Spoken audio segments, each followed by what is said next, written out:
강경화발 후폭풍이 상당합니다. 야3당이 어제 일제히 의원총회를 열었는데요. 국민의당은 좀 수위가 낮습니다. 문 대통령의 입장 표명을 요구한다. 이 정도였고 반면에 자유한국당과 바른정당은 상임위 전면 보이콧을 선언했습니다. 이거는 국회 올스톱이죠. 상당히 강경합니다. 그런데요. 이런 중에 바른정당의 당대표로 출마한 이해운 의원이 당 지도부와는 다른 입장을 내놨습니다. 자, 어떤 얘기인지 직접 들어보고 또 경제정책에 대한 얘기도 좀 나눴으면 해서요. 아무튼 시간 되는 데까지 진행해보죠. 이해운 의원님 안녕하세요. 네, 안녕하세요. 제가 알기로는 이해운 의원도 강경화 장관 임명 자체에 대해서는 부정적이셨는데 근데 강경화 장관 임명에 부정적이었다기보다 예.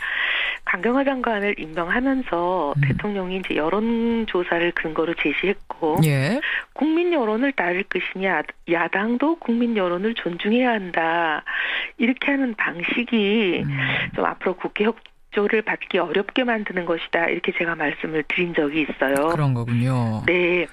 강경화 장관 자체에 대해서는 제가 좀 최초의 여성 외교부 장관이고 예? 등등 해서 좀 낙마한다면 애석하지 않겠냐 그런 얘기는 제가 몇 번 했고요.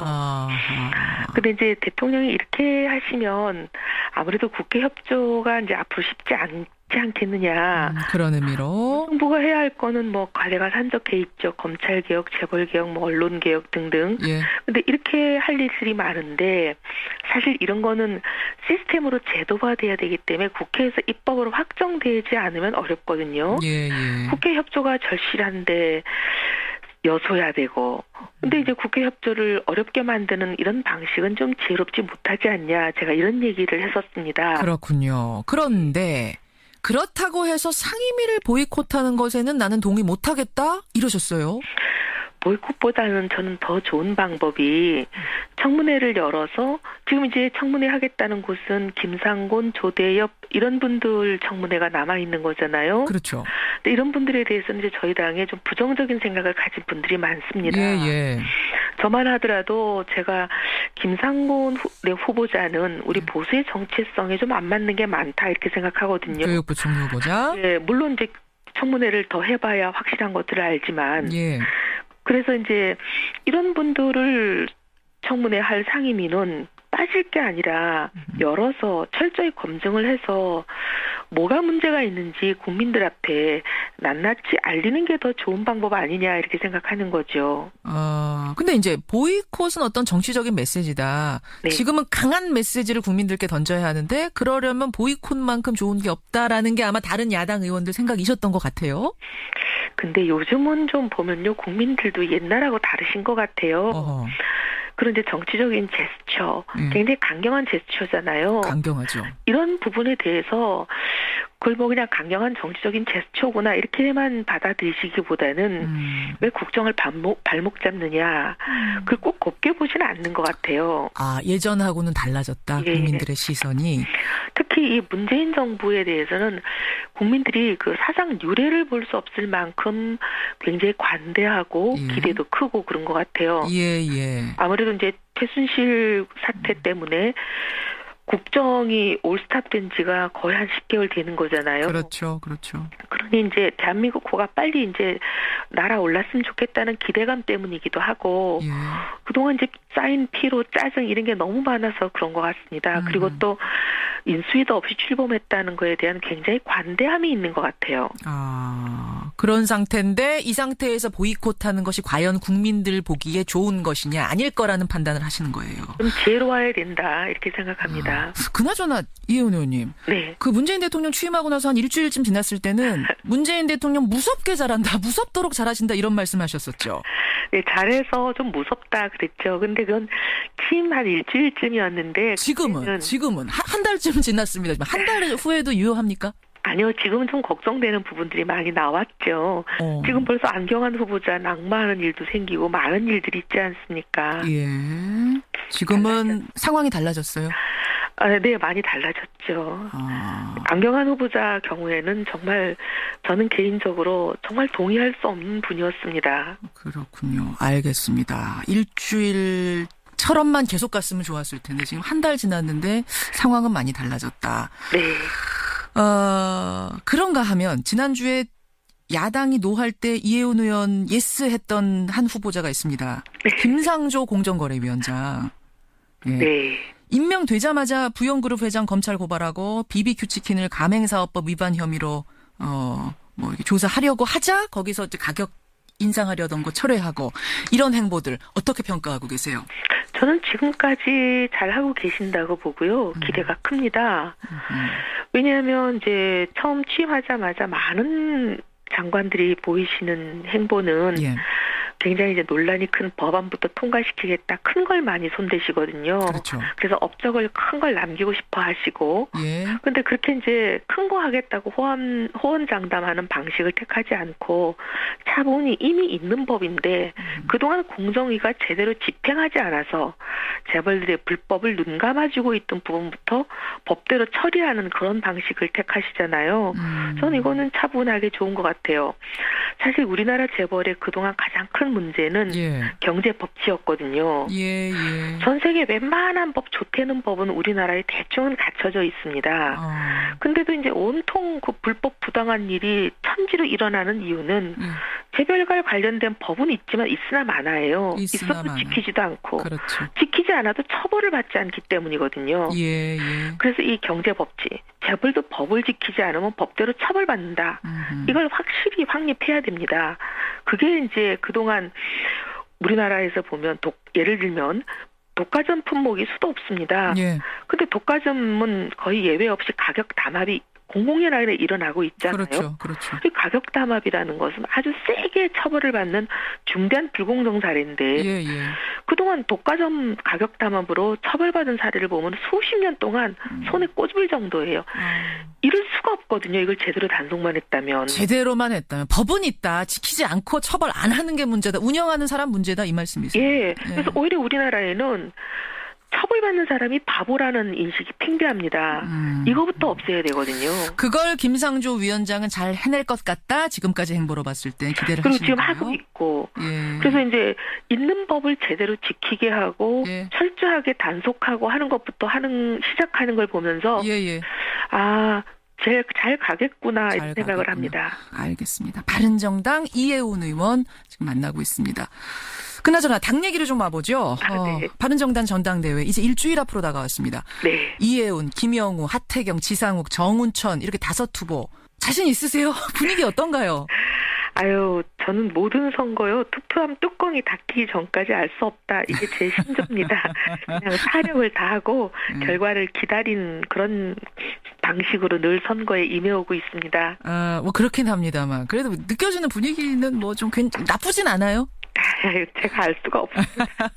네. 아니, 어제 나온 그 리얼미터 조사 결과를 보면요. 원내 진출한 5개 정당 가운데 바른정당이 5.9% 나왔습니다. 엎치락뒤치락 하긴 합니다만 어쨌든 정의당보다 이번 주는 낮게 나왔어요. 네.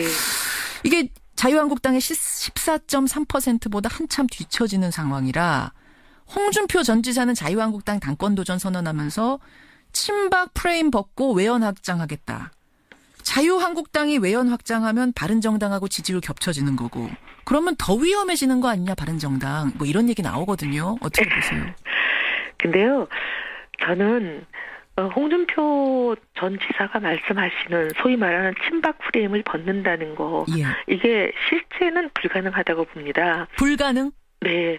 국민들 앞에 우리가 친박 프레임을 벗었다라고 말씀하실 수야 있죠. 예. 근데 실제로 벗어야 벗어지는 거지 말씀만 하신다고 벗어지진 않잖아요. 지금 친박이 주류인 당입니다. 초재선이 한 80명 된다고 알고 있는데요. 예. 2012년, 16년 두 번 다 박근혜 대통령이 혼자 공천하시면서 완전히 친박밖에 없습니다. 초재선은. 여전히. 그리고 중진들, 다선들도 보면 친박들만 살아남았잖아요. 공천을 다 친박 위주로 그랬었으니까. 예. 그러니까 올 친박인 당에서 어떻게 친박을 청산합니까? 그럼 당이 없어지는데 불가능하고요.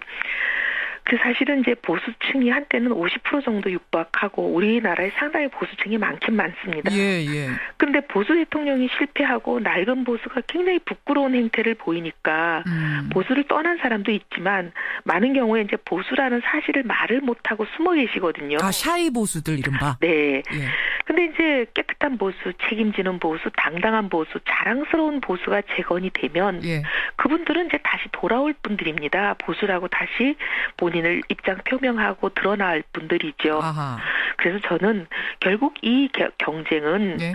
누가 개혁 보수, 당당한 보수가 되느냐의 싸움이기 때문에 저렇게 부끄럽고 낡은 보수가 보수의 본진이 될 수가 없습니다. 알겠습니다. 진짜 보수, 적자 보수, 당당한 보수는 우리다. 그 역할을 내가 대표가 되면 해내겠다. 이혜훈 의원. 마무리를 지어야 되는데 요 질문이 하나 들어왔네요. 그 국회 운영위에서 조국 민정수석을 소환해야 되느냐 말아야 되느냐. 청와대는 안 나가겠다. 뭐 국회 운영위에서 나와라. 이거 어떻게 생각하세요? 저는 조국 민정수석을 사퇴하라고 얘기하는 것까지는 임명된 지 얼마 안 되고 어떻게 보면 인사 시스템이 상당히 좀 이제 미비점이 있는 상태에서 일어난 일을 예. 사퇴로까지 가는 것은 좀 두고 봐야 될 일인데 근데 그럼에도 불구하고 어쨌든 이런 인사 참사에 대해서는 민정수석이 예. 국민들 앞에 설명하고 답을 하고 또 양해를 구하고 해야 될 그런 위치에 있다고 생각합니다. 나오는 게 좋죠. 국민 앞에 설명해라 이런 말씀. 네. 알겠습니다. 오늘 여기까지 말씀 듣도록 하죠. 이혜훈 의원님 고맙습니다. 네, 감사합니다. 바른정당 당권 주자죠. 이혜훈 의원이었습니다. 해서 뭐가 문제가 있는지 국민들 앞에 낱낱이 알리는 게 더 좋은 방법 아니냐 이렇게 생각하는 거죠. 근데 이제 보이콧은 어떤 정치적인 메시지다. 네. 지금은 강한 메시지를 국민들께 던져야 하는데 그러려면 보이콧만큼 좋은 게 없다라는 게 아마 다른 야당 의원들 생각이셨던 것 같아요. 근데 요즘은 좀 보면요. 국민들도 옛날하고 다르신 것 같아요. 그런데 정치적인 제스처, 굉장히 강경한 제스처잖아요. 강경하죠. 이런 부분에 대해서 그걸 그냥 강경한 정치적인 제스처구나 이렇게만 받아들이시기보다는 왜 국정을 발목 잡느냐. 그걸 꼭 곱게 보지는 않는 것 같아요. 이로는 이혜훈 의원도 강경화 장관 임명 자체에 대해서는 부정적이셨는데 근데 강경화 장관 임명에 부정적이었다기보다 예. 강경화 장관을 임명하면서 대통령이 이제 여론조사를 근거로 제시했고 예. 국민 여론을 따를 것이냐 야당도 국민 여론을 존중해야 한다 이렇게 하는 방식이 좀 앞으로 국회 협조를 받기 어렵게 만드는 것이다 이렇게 제가 말씀을 드린 적이 있어요. 그런 거군요. 네. 강경화 장관 자체에 대해서는 제가 좀 최초의 여성 외교부 장관이고 예. 등등 해서 좀 낙마한다면 애석하지 않게 하는 것에는 나는 동의 못하겠다 이러셨어요. 보이콧보다는 저는 더 좋은 방법이 청문회를 열어서 지금 이제 청문회 하겠다는 곳은 김상곤, 조대엽 이런 분들 청문회가 남아 있는 거잖아요. 그렇죠. 근데 이런 분들에 대해서는 이제 저희 당에 좀 부정적인 생각을 가진 분들이 많습니다. 예.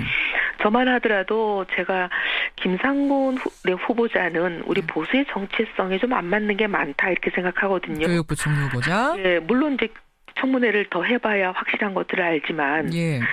그래서 이제 이런 분들을 청문회 할 상임위는 빠질 게 아니라 열어서 철저히 검증. 강경화발 후폭풍이 상당합니다.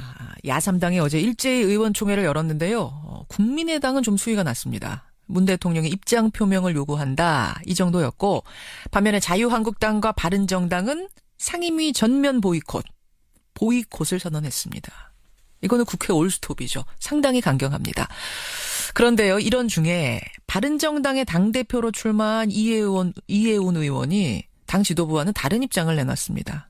자, 어떤 얘기인지 직접 들어보고 또 경제정책에 대한 얘기도 좀 나눴으면 해서요. 아무튼 시간 되는 데까지 진행해보죠. 이혜훈 의원님 안녕하세요. 네, 안녕하세요. 제가 됐냐 그런 얘기는 제가 몇 번 했고요. 근데 이제 대통령이 이렇게 하시면 아무래도 국회 협조가 이제 앞으로 쉽지 않지 있지 않겠느냐. 그런 의미로. 정부가 해야 할 거는 뭐 관례가 산적해 있죠. 검찰 개혁, 재벌 개혁, 뭐 언론 개혁 등등. 예. 근데 이렇게 할 일들이 많은데 사실 이런 거는 시스템으로 제도화돼야 되기 때문에 국회에서 입법으로 확정되지 않으면 어렵거든요. 예, 예. 국회 협조가 절실한데 여소야 되고. 근데 이제 국회 협조를 어렵게 만드는 이런 방식은 좀 지혜롭지 못하지 않냐. 제가 이런 얘기를 했었습니다. 그렇군요. 그런데 그렇다고 해서 상임위를 보이콧